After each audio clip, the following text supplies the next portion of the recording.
Thank you so much, Mateusz. Appreciate it. Hi, everyone. It's nice to see some of you. Nice to meet you.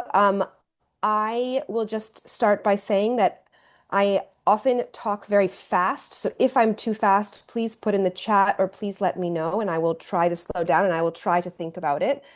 As Mateusz said, I rode a part of the Trans Dinarica in August. And I had sort of a certain amount of time that I was able to be on the route. So I had big goals to kind of see as much as I could see of the different countries along the route during that several week period that I had between obligations. I'll just give you background for a moment and then we'll just jump in. I'll just say I have been racing and riding bikes for 15 years, if not more. I have done bike tours all over the world, and this was my first sort of bike tour with gravel component. So I was quite excited to see how it would be different and how it would feel. Um, and I was able to be in 5 different countries along the Trans Dinarica route over the course of my journey. And if you see me looking to the side, it's just where my screen is with the presentation. So I'm just looking at that.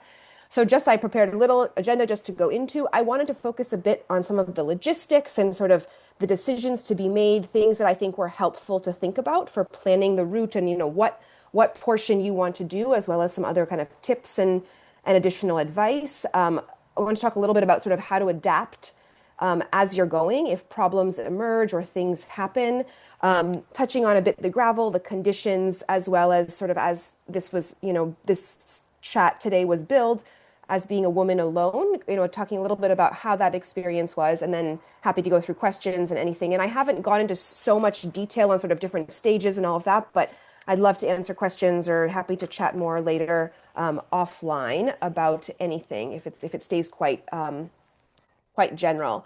So on the routing piece and kind of determining what works, I've put a little map in the corner here, starting with red and kind of the countries that I followed. I started in Tirana, I headed south and then crossed into North Macedonia.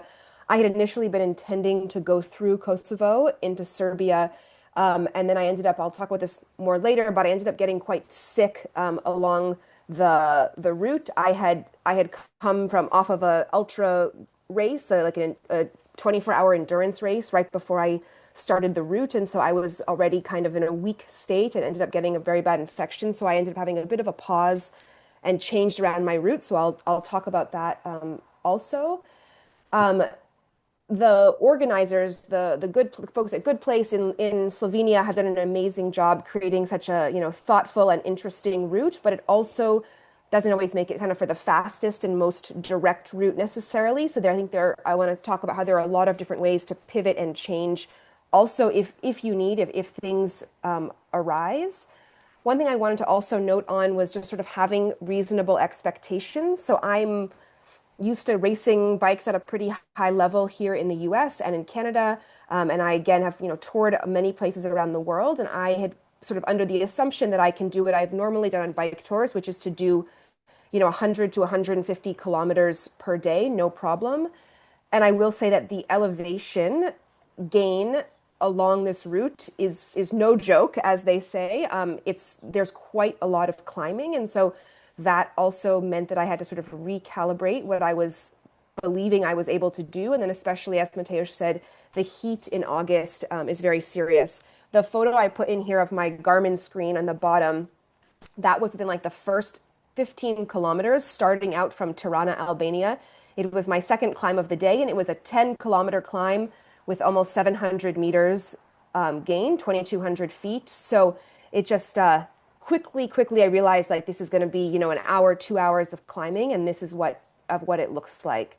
And this is kind of, to get used to what this looked like. I will say also 2 weeks later, as after I was more used to it, a climb that long felt a lot easier than it did in the beginning. But I know it sounds sort of simplistic to focus on the climbs, but I will say, as somebody who is used to different types of hard conditions on the bike, this sort of surprised me in different ways.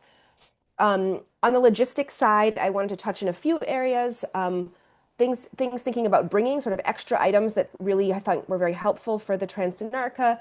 thinking about getting there, transportation, some changes, and a few other points there. On the question of what to bring, I'm sure many of you are experienced and have done a fair amount of bike touring, and perhaps some have not. But I think there's always a thought of, are you able to have a more traditional bike touring setup with a rack and panniers, or are you more of a on the bike packing side, being able to strap bags directly to your frame? I'm very short, so I don't have enough space in my frame. So I had two panniers on the back on a rack, and then I had fork bags that bolted onto my fork in the front. So I kind of did a combination of the two. In talking about, there's a lot of discussion in the Facebook, Trans Dinarica Facebook group about this, but I just wanted to note also, talking about tires people are running, I would say you want nothing smaller than maybe a 38 millimeter tire. A lot of the gravel sections are quite rough, and there's loose gravel a lot, which is, I'll talk about more, but that's even more challenging with weight on a bicycle.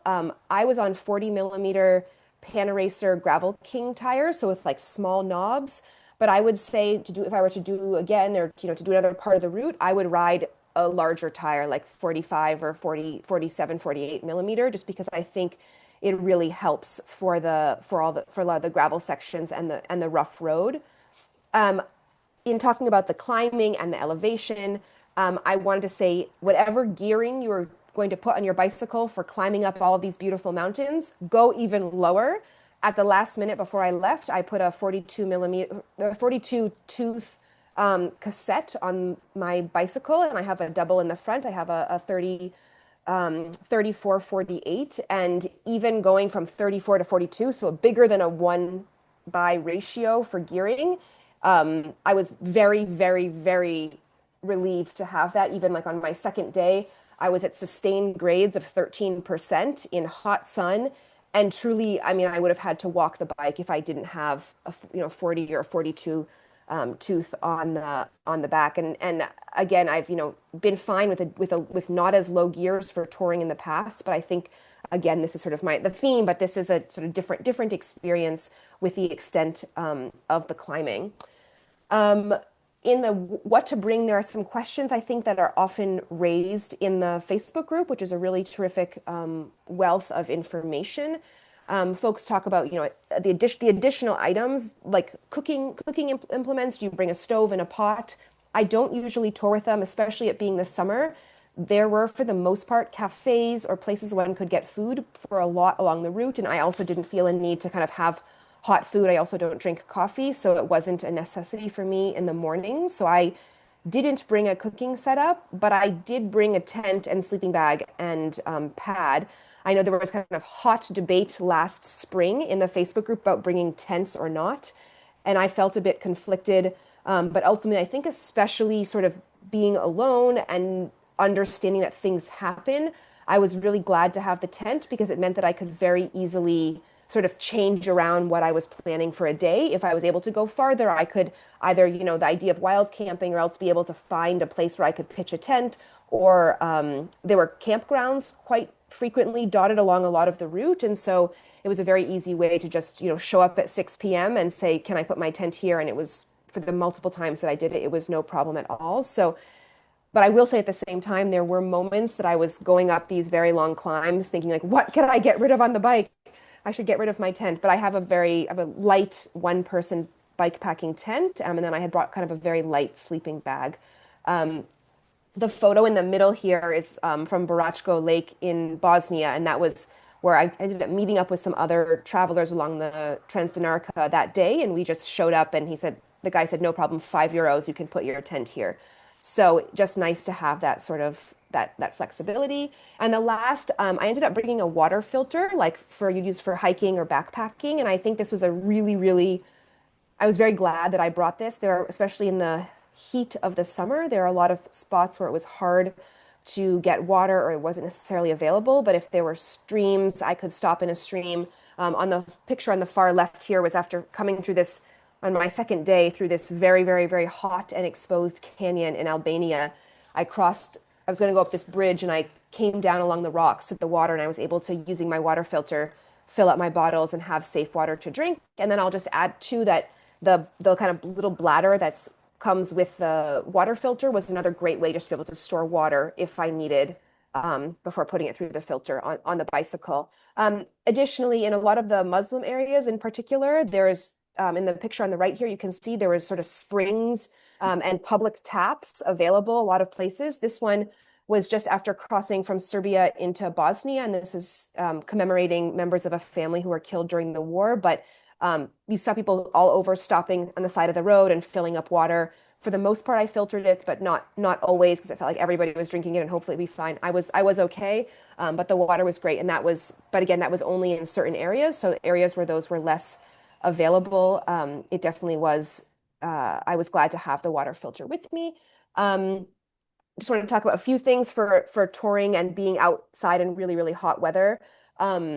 Oh, and the shoes part also, I wrote this down.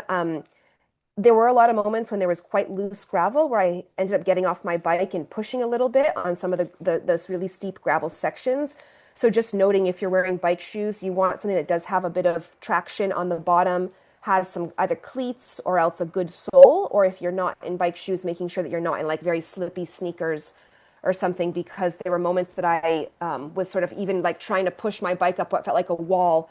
In the photo on the right, this was like a 15% grade here in this national park in Serbia, and I was like slipping on this loose gravel as I was trying to push my bike up. So just thinking about the kind of practical side there.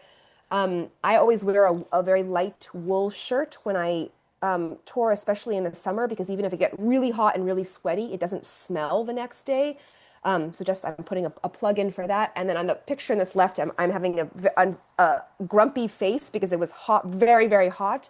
But I'm wearing this sun shirt, and it was the first time I'd ever toured with a sun shirt on, and it completely was amazing. I feel like it changed everything. I didn't have to put sunscreen on my arms all day, and wearing this shirt, you could also get it wet, and then it would almost like flap a little bit as a cooling item. And I think having the sun come into the shirt and not into my arms, for example, it really, really helped to stay much cooler. It's truly the first time that I had used something like this, but now I feel like I'm converted, and I would like to spread the news to everybody. And then lastly, I had brought, just because I knew the temperatures were going to be quite hot, in the little picture in the bottom right, I brought a cooling towel where when it gets wet, it gets cold feeling. It was useful for the very, very hot days, but also the hottest day that I was on the road, my little Garmin on my bicycle at one point said 47 degrees centigrade or 117 degrees Fahrenheit. So even on that day, like the cooling towel at that point nothing could help because it was just so hot. So I ended up just pulling off into a cafe and spending like 2 hours trying to recuperate and get some energy while the sun went down. A few other notes on bicycle items that I think were really, really useful. And this probably applies to, most tours, most bicycle touring in general.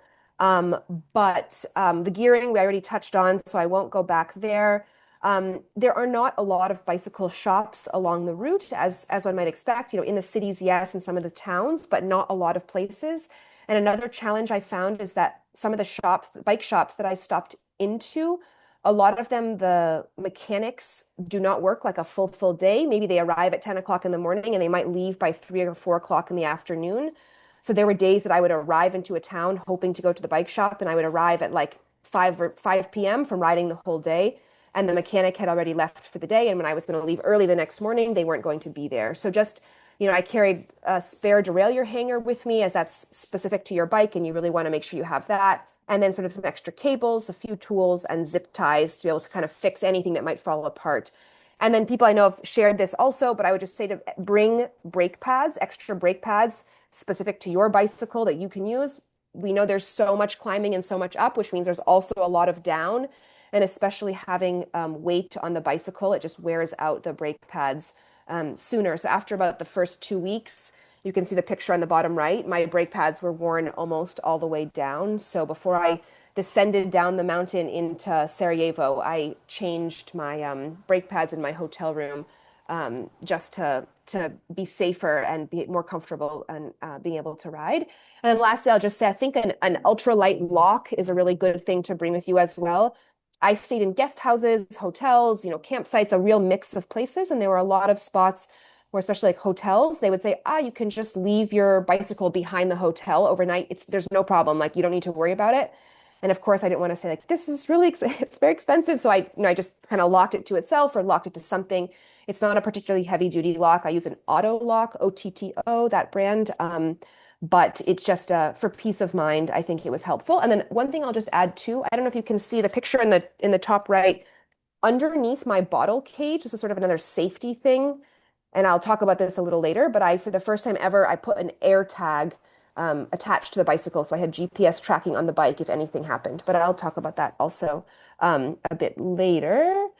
The sort of logistics getting there. I did not do a circle. I did point A to point B ultimately on the Trans Dinarica. So I just used a cardboard box to transport my bicycle. Tirana was the cheapest place that I found to fly in. So that's why I started there and just kind of worked with the schedule. But I also, just to make sure, a lot of airline fees these days, like the airlines will say, no problem, you can bring a bike. And then it will say, like in smaller writing down below, subject to availability on the flight, and different fees apply. So I'll just give example for Swiss Air, I had found a very good fare, and then I called because it said you have to check if there's space for a bicycle. So before I booked the ticket, I called, and when I spoke to the woman, she said it would be 250 Swiss francs each way just for the bicycle. So it ended up making the ticket not actually worth. So that's just one thing that I noticed has changed on some airlines. And then also just doing your transit from the airport with a bicycle to wherever if you're staying. I've had bike trips before where I arrive at an airport, I build my bicycle at the airport, and I just ride off. This one I stayed 2 nights in Tirana before I left.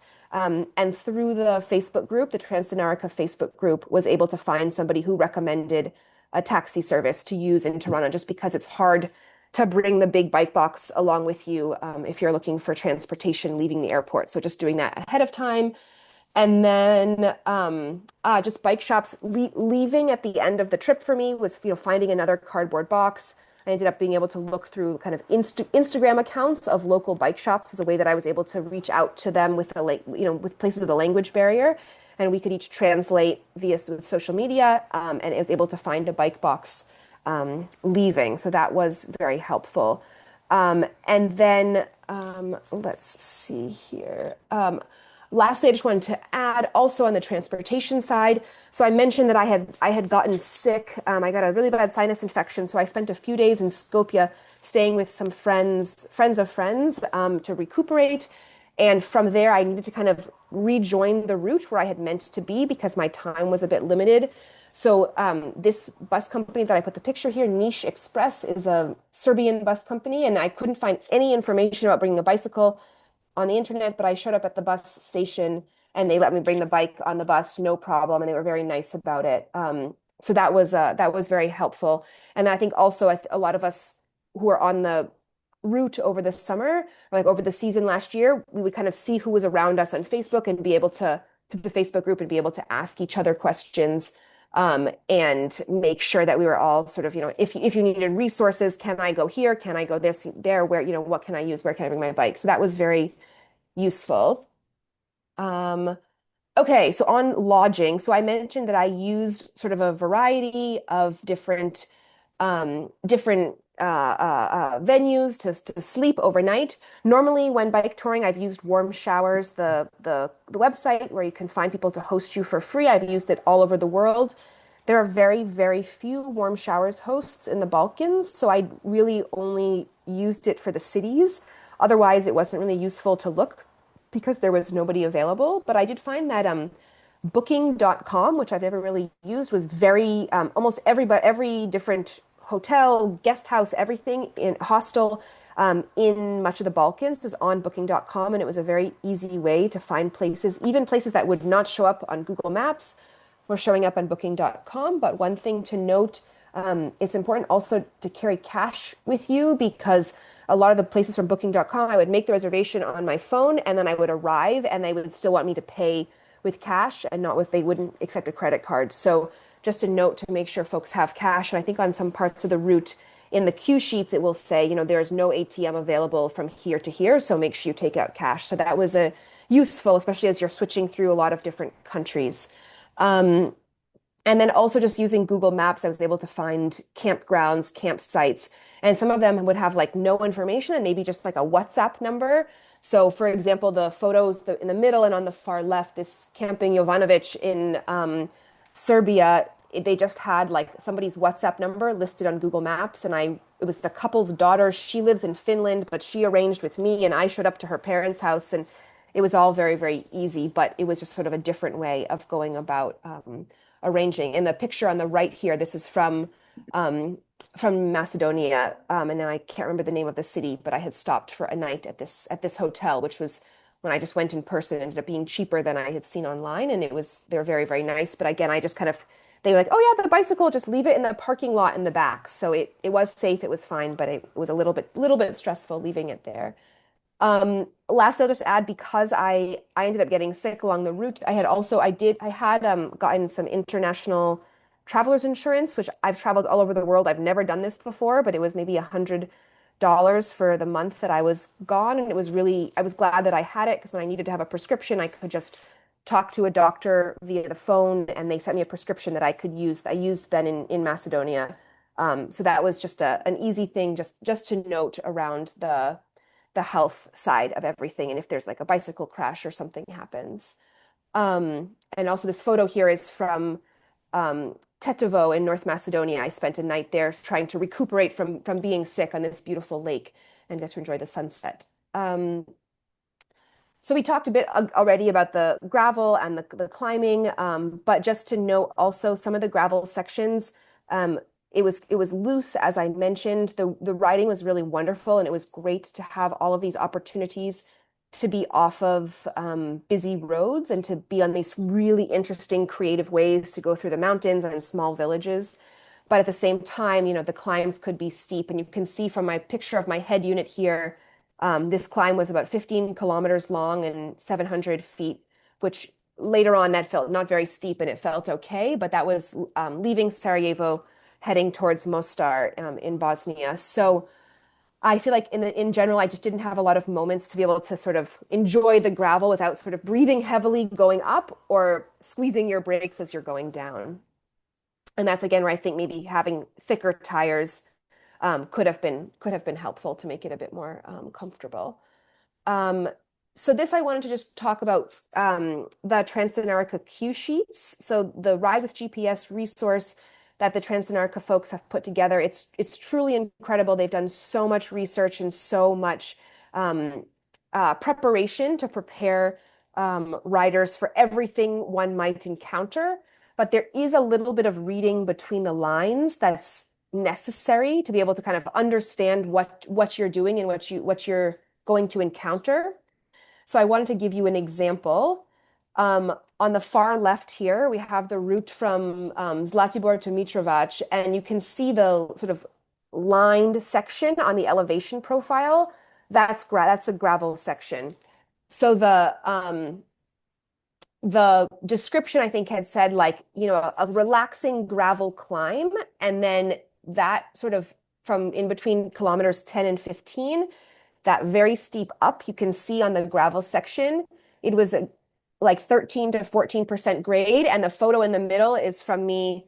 I set up my little tripod and went to push the bicycle as like for 1.5 kilometers, just going straight upright, hiking the bike. Like the gravel was so just loose there where you spin out very, very quickly. So just another section to understand, okay, this was not exactly what I would call relaxing. But then again, the other thing to look at too, you see on the cue sheet here on the elevation profile that you then have a quite long down. And that I think was harder for me, were this very steep down sections on the loose gravel.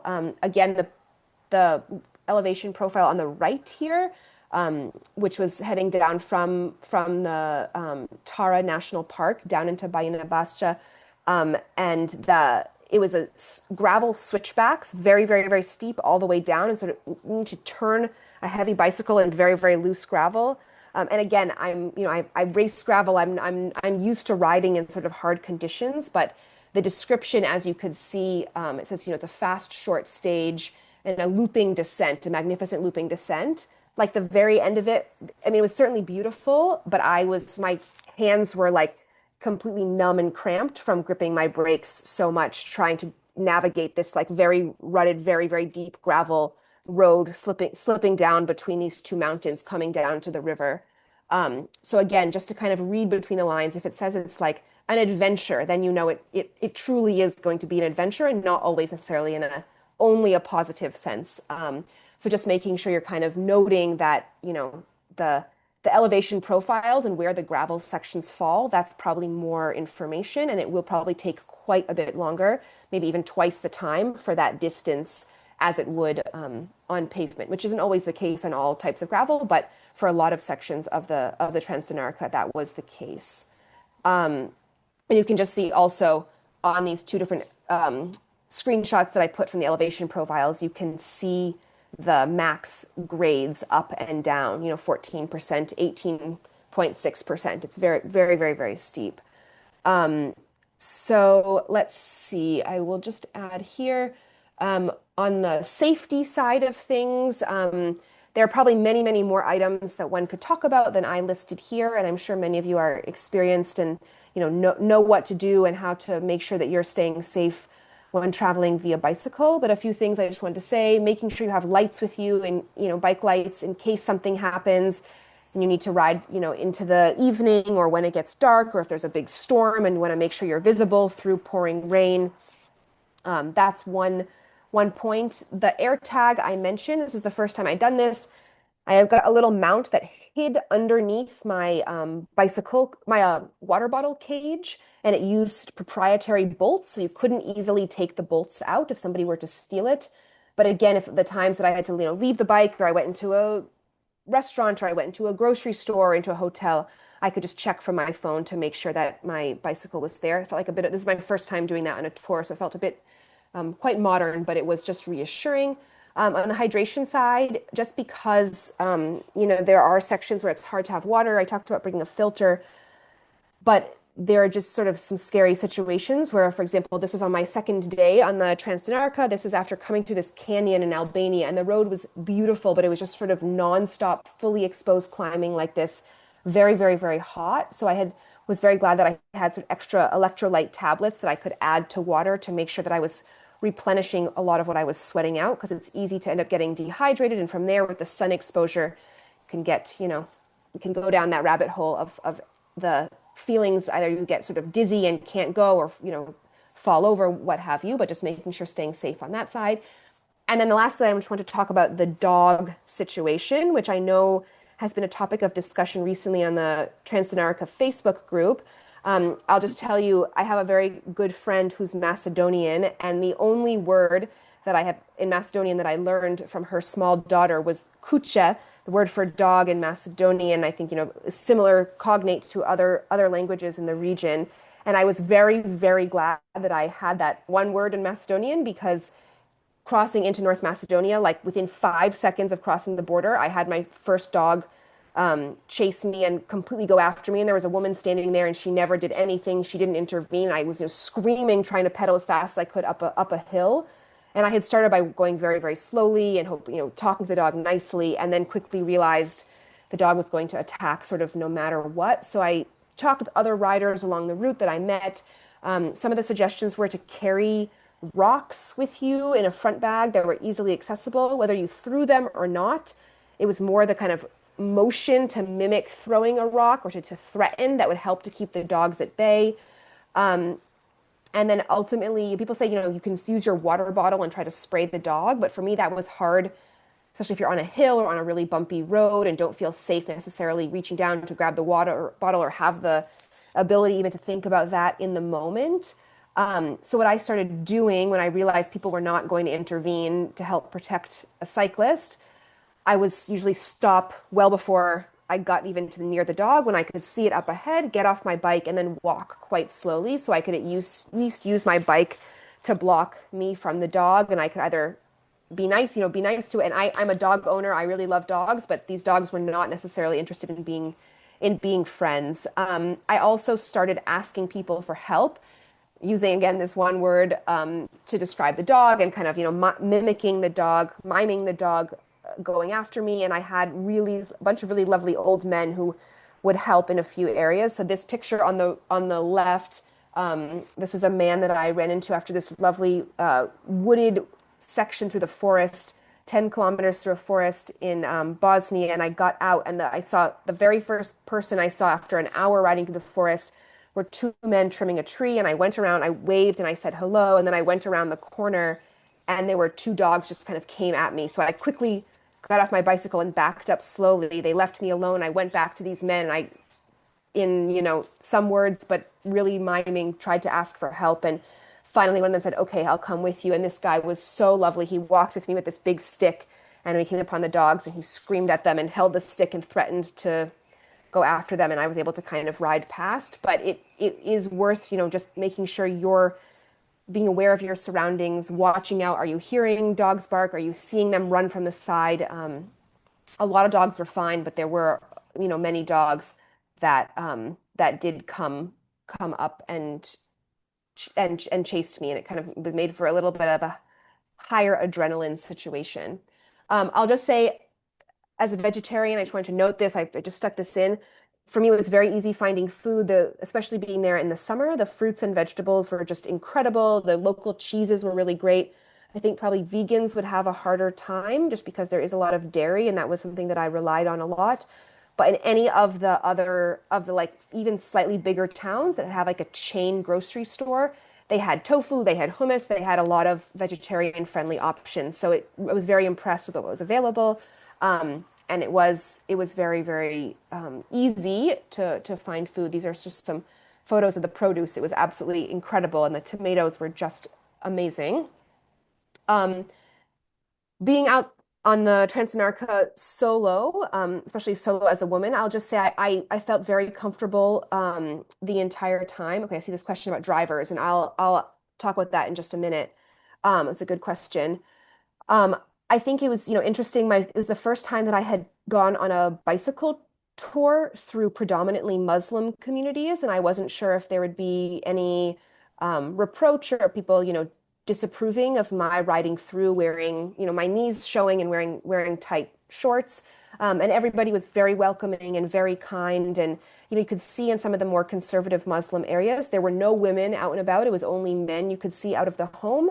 But I think one thing that I often will do, and I noted this here just in this kind of speak to people, but I say hello to everybody, and maybe it's too much and I shouldn't be doing it, but I also think, especially as you're somebody alone, you want to sort of establish your presence. You want people to see, I've interacted with this person. I know they exist in case 2 kilometers down the road something happens. But I think it's very helpful to sort of have that track record and want people to acknowledge that you are there, and whether there's additional conversation or not, it doesn't necessarily matter. Doesn't matter. But I think also then just having the sort of confidence and showing that you know what you're doing. But really, for the most part, I think I was generally in quite rural areas where there was no scrutiny. And then even in cities, they're so bustling and there's so much happening that nobody really looked twice at me.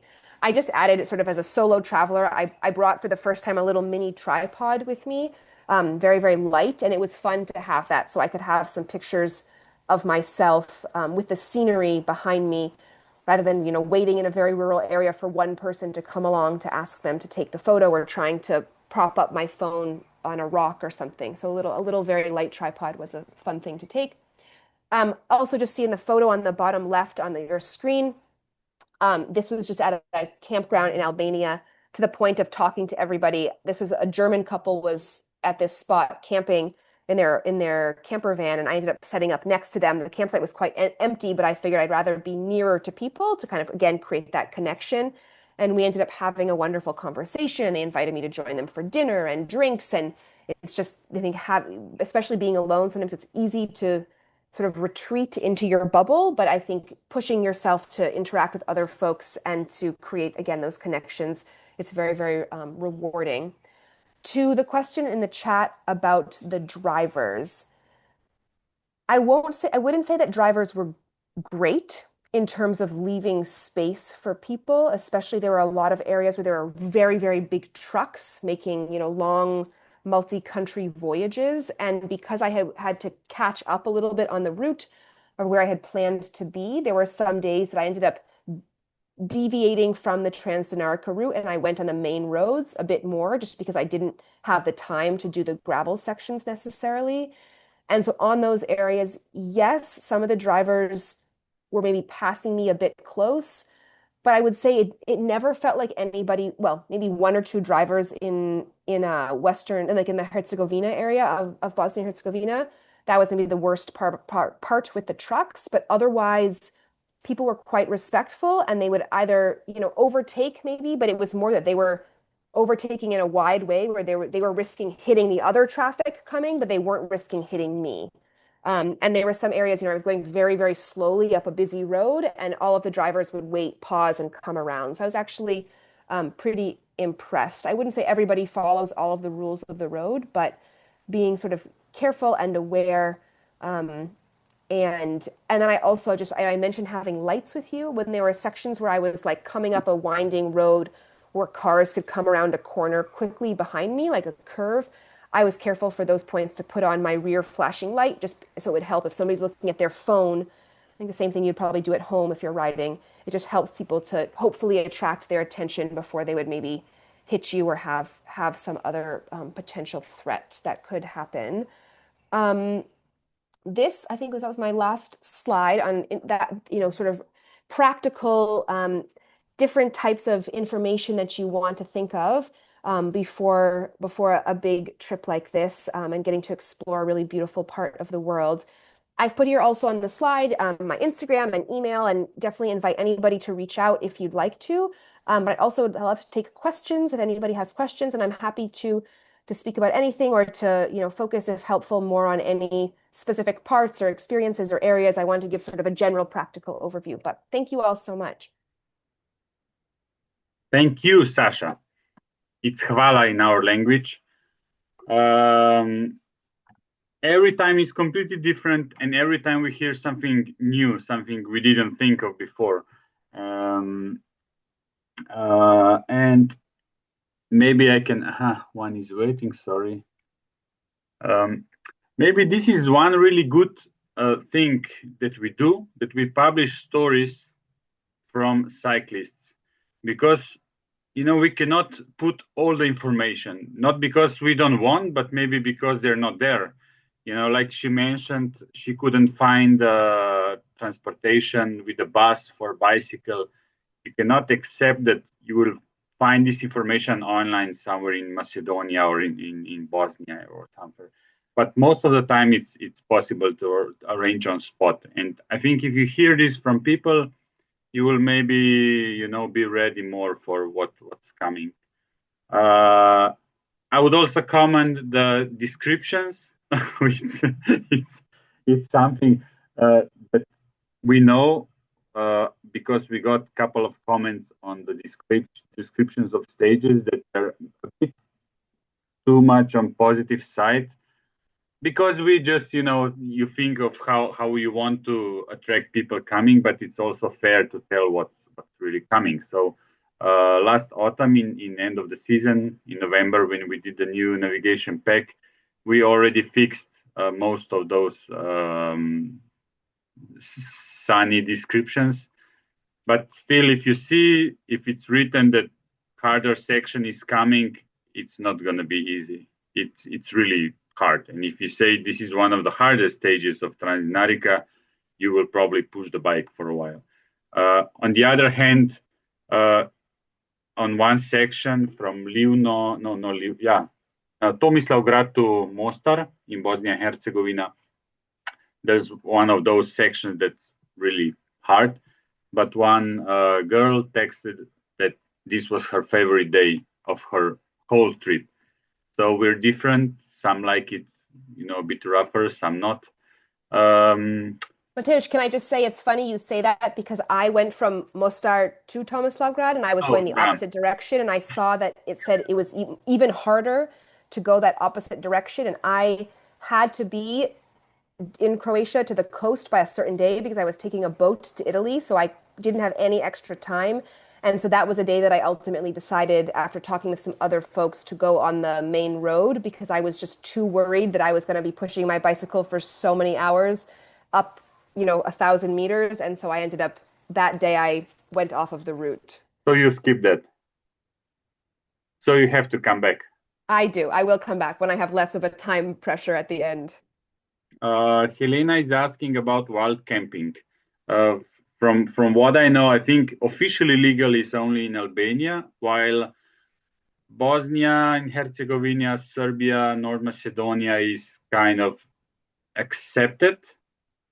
I mean, especially if you ask someone and he allows you to camp out his garden in his land, that's I think it's perfectly fine. I think the worst are Slovenia and Croatia, where they're quite strict, especially northern west part of Slovenia. Now they increased fines because I mean you pay 500 for wild camping. Mostly they did it because camper vans. We'll see how this will work. This is new from this spring. I cannot, but you can maybe comment this also, Sasha. Yeah, I'll just say I think because a lot of the areas that I was going through were populated enough, there were places that I was able to stop, but I was prepared if I needed to do wild camping. So sometimes in the evening, I would be keeping an eye out just because I knew it was, sort of okay in some areas, but I was also careful, like if I was in any national parks. I ended up not needing to do any wild camping because I was able to sort of end in small villages or towns that had a place where I could put my tent. But I was prepared to do it, if need be. But again, yeah, I think just being communicative with people, or else it was also the forest was quite dense in a lot of places, so it would be easy to kind of tuck yourself away. I think, as long as it's not maybe in Slovenia where you're facing possible bad consequences. Okay. There's one question about transporting bike, but she explained this before. So she had boxes and she got another box for coming back. I wanted to add something else, but I think I forgot. From Slovenia down, limited time, does anybody know? Both options. I don't think there's any boat that's going from Split or Dubrovnik back north. They're going to across Adriatic to Italy, to Ancona and Bari. And I know that some people did that. So they crossed the sea and then they took trains from Italy going back to Austria and Germany. So this might be even faster option for coming back, because maybe bus. I would suggest more finding the bus. The train in Slovenia works quite well. Croatia, so, and then the further south you go, the train works not so good. Yeah, and I'll just add the Flixbus, which is available in a lot of parts of Europe, is unfortunately not good with bicycles. Their information is very confusing on the website, and it says, you can reserve for a bicycle on one of our special bicycle routes, but then you cannot find a single bicycle-friendly route on their website. I took the ferry from Split to Ancona, Italy. I was meeting friends in Italy at the end, so it was kind of my time pressure. And then after that, I did take the Flixbus because I needed to get north into France. And I just sort of showed up and played dumb. And the guys were very angry at me. And I just apologized and they took the bicycle, but there was a lot of yelling involved. Okay. I remember what I wanted to say, that we wanted to limit these webinars to half an hour because we wanted, to compress as much as information as possible. And I know that we don't all have time to watch 2 hour sessions. On the other hand, I would like to listen to Sasha for 2 hours and hear all the stories from the route. But now we are almost 50 minutes into this webinar. So if there's no more questions, I will say big thank you to Sasha and thanks to anyone joining. And in 3-4 days, temperature in Slovenia will go from 8-10 to 20. So now you're welcome to come and ride. That's all. Thank you. Thank you so much.